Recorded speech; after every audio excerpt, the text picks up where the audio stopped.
Follow CBS Miami.com, Facebook, Twitter. Tallahassee, CBS Miami, NSF. Governor Rick Scott has an edge over Democratic incumbent Bill Nelson in this year's U.S. Senate race, while large numbers of voters in both parties remain undecided on Florida's next governor, according to a new poll. The survey from the Florida Atlantic University Business and Economics Polling Initiative showed Scott, a Republican, with a 44.3% to 39.5% edge over Nelson in a survey of registered voters. 16% of the voters were undecided, narrowing the poll to likely. Voters showed the two U.S. Senate candidates in a tie at 45% each. Meanwhile, the race to replace Scott in the governor's office is largely wide open, with 43% of the registered Republicans undecided about the candidates heading to the August 28 primary. 42% of the registered Democrats were undecided in their primary selection, the poll showed. In the Republican field, U.S. Rep. Ron DeSantis of Palm Coast had support from 16% of registered voters to State Agriculture Commissioner Adam Putnam's 15%. Narrowed to likely GOP voters, DeSantis had 19.6% to Putnam's 16.9%.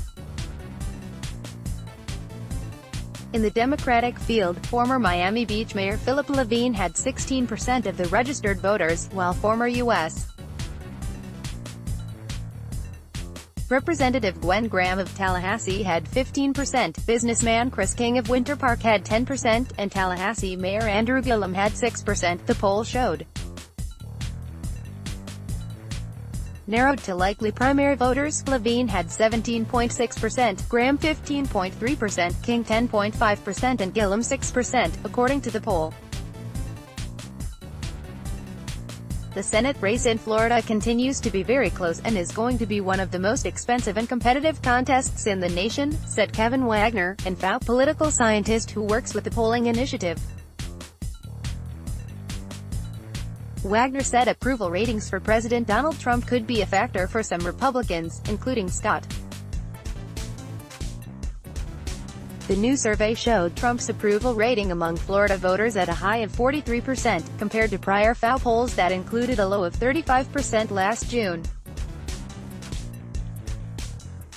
Some 45% of Florida voters disapproved of Trump in the new poll, down from a peak disapproval rating of 47% in November. President Trump's approval ratings in Florida are edging up, and if that continues, it could help Rick Scott and other Republicans on the midterm ballot, Wagner said. Monica Escaleras, director of the Business and Economics Polling Initiative, said it was not unusual to have so many voters undecided in the primary campaigns for governor, as even the leading candidates are still introducing themselves to much of Florida. The issues most important to voters included immigration, 23%, health care, 20%, the economy, 13%, and gun control, 12%, the poll showed. A survey of 1,000 registered voters was conducted online and by telephone from Friday through Monday and had a margin of error of 3 percentage points. The samples for the gubernatorial primaries were smaller with larger margins of error. The news service of Florida's Lloyd Dunkelberger contributed to this report.